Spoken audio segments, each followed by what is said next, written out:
Okay, Christian, we're on. Okay. Yeah, so which further investigation would you recommend then when I'm at this point where I can really notice the breath as wind, at least in my nose? Okay. And you're talking about the breath in the sense that you're actually feeling and experiencing it rather than merely conceptualizing it. Yeah, Almost as if when you do conceptualize it, you're watching it in as a mental image as yeah, opposed to actually the experience of it. Okay, that's good. And in fact, um, it's quite an important insight to get to actually be in the body with the feelings and the experience of the body itself rather than conceptualizing the body, um, almost in the sense that humans have gotten overly visual. That in fact, in the 1970s, the NLP group, Bandler and Grinder, thought that certain individuals would have a primary mode of operation based upon one sense or another. So that many people, in fact, most were very visually oriented. Some people were auditory and they would talk about them being musicians. And then there are some people who are bodily oriented and they're either dancers or or sports people and that kind of thing. That was the way that they were looking at it. But in fact, what it's come to understand is that over time, that very important qualities. Everybody who used to, let us say, the human beings of old, used to be able to smell things a whole lot better than we can now. But that the loss of hair on the human body has made it an ability for us now to have neurons all over the body in ways that other mammals don't have. hmm, So we are really completely covered with neurons, and they're all connected to the brain. In that regard, we could, and some of the actual cells themselves are long enough, like maybe a meter long from one tendril to the other tendril, and one of the tendrils is in the arm, and the other tendrils is in the brain. I mean, they're that well connected, right down to they're only one cell apart, and so um, basically what that means is the whole human body is the brain. The brain has spread out that much, which gives the human body incredible abilities that no other animal could have, especially with the ability to handle things. That in fact, in many cases, the hands are used in a way of being able to see. An example of that was automobile mechanics in the old days. The way that the cars were built is that some of the bolts that we want to disconnect are so difficult to get to that you can't see it while you're working. The only way that you can see that thing is with your own hand. And so you learn how to use your hands. So mechanics have the ability to use their hands in ways that even musicians don't have, because the musician just learns how to put his hand on the fret over and over again to where he can do it with great dexterity. But the mechanic has to actually learn to see with his hands, hmm, to feel that bolt and be able to turn it right and get it to thread and put it in there. So this is what the human hand is capable of in these ranges that come back to the fact that the brain is actually quite all over the body. Now, the reason that I'm saying that is that, but what you're doing is that you're using your normal standard way of visualization and staying in the visual world, which means you wind up experiencing the world through the concept of vision, to where in fact there's an entire new world that can be open to you, and that's the world of sensation of the body, hmm, because it is alive. And when I mean alive, I mean all over the place. This is the value in the Goenka scanning technique. is to get the mind interested in waking up the body, to get all over it. Even though the Satipatthana Sutta doesn't talk about it in the sense that way, but that in the Anapanasati Sutta it says to experience the whole body, and that would mean right there enough to lead to the Goenka method of the body scanning, to wake up the whole body, to become aware to it, especially in a sense because this is the verb there is training, to train to understand or see the entire body. But in this way of understanding, we're talking about the sense experience of it rather than the visualization of it. And so congratulations, you're moving out of that visualization world into the actual kinesthetic world. Yeah, and to continue that training, I would to have the intention of feeling more of the body or feeling it at the same time, or what would be like the next step after connecting with the body? The best way that I can explain that would be when you become satisfied that you have woken up the body. And that will occur many times. All right, we're not talking about more and more and more and more satisfaction over time. What I'm talking about is satisfaction is momentary, and then later you have satisfaction, and then later you have satisfaction, and when you begin to connect the dots of all of the satisfaction that you've been having, that is what's going to help build the habit and also the how to say it, the confidence that you can continue to do this. Mm-hmm. So that word satisfaction is actually quite an important key word in this. And as I take you through the full Anapanasati, you'll see how this is an important part of Vedana. In fact, it's one of the steps of Anapanasati that's listed under Sukha. It's step number 6.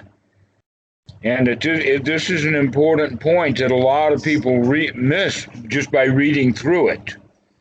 That this Piti and Sukha are requisites for the correct practice of Anapanasati, but they are also jhana factors.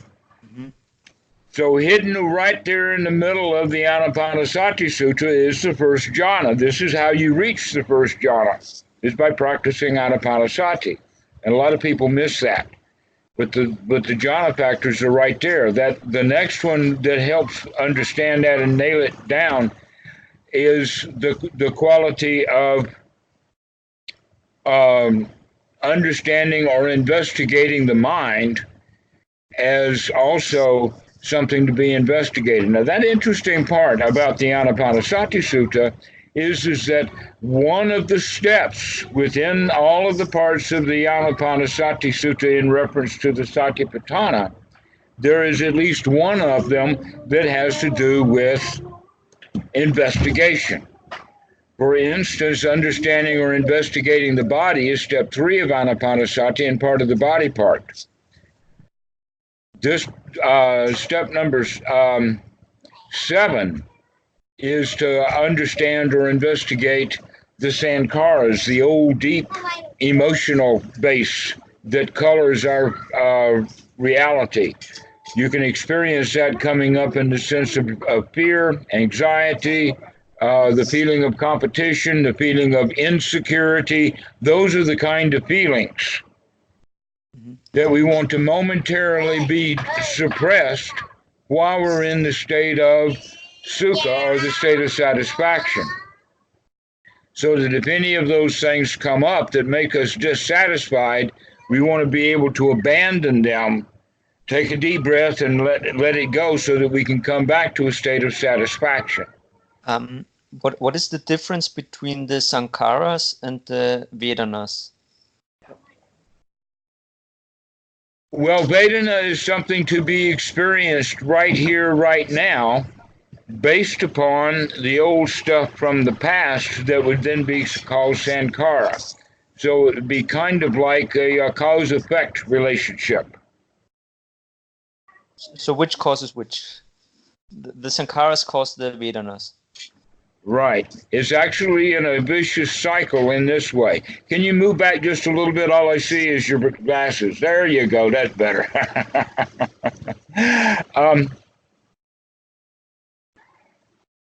At any particular moment in time, the sequence goes is that whenever we experience something in the outside world, we experience it first by being conscious of it, and then being able to perceive what it is, which would normally be referred to as the noting or the labeling or taking an object. Enough so that when I see that thing out there, I can say, I see a tree. That's already processing. But then I can do a whole lot more in the sense that I can recognize that tree very much. But then I can go off and think about a tree that I fell out of when I was 14 and broke my leg. Mm-hmm. So there's a whole lot of stuff that we can perceive about that, and that the kind of perception that will arise from having that old memory of falling out of a tree, we may not even bring that to consciousness enough that I can describe it to you. Took all of these words, but it didn't come in the form of thought, it came in the form of feeling or terror. Mm-hmm. So now that old feeling of terror that comes up is now flavoring the outcome of me seeing this tree. So now I've got feelings about it that are negative. Mm-hmm. All right? That's exactly how what we're talking about happening in that very moment. This can take less than a second to happen in the mind. The mind is pretty fast. Mm-hmm. So, go ahead. Yeah, my question was then, you said that one of the Sankharas is like fear or anxiety, and the Vedanas are like also something like emotions or hedonic tone or something like that. So is there any difference in the phenomenon and how I can feel it or how I can look at it to understand the difference? I'm getting right there. You're asking a question that I'm about to talk about. Okay. Feelings, then, basically what we've talked about is that there is a point in time when we see something. Now, there is when things see is merely the seen, which means not processed at all, is when that's mere or base consciousness. The next thing that happens, though, is perception. In the Pali, this is called Dhammarato, and that's taking that outside object, the rupa, and giving it a name, nama. Mm-hmm. What that then brings up is a salayatana, or an understanding of what is it that's being seen. This is kind of like a second kind of seeing. The second kind of seeing is the difference between, oh, I see it, and oh, I see what you mean. All right, there's this mental understanding. We can also call that a concoction, or a contact. And the important part is that if we are not careful and mindful correctly, way deep down inside, then feelings that bubble up out of the past can affect how we feel in the present moment. All right, so now let's talk about what kind of feelings can come up in the present moment.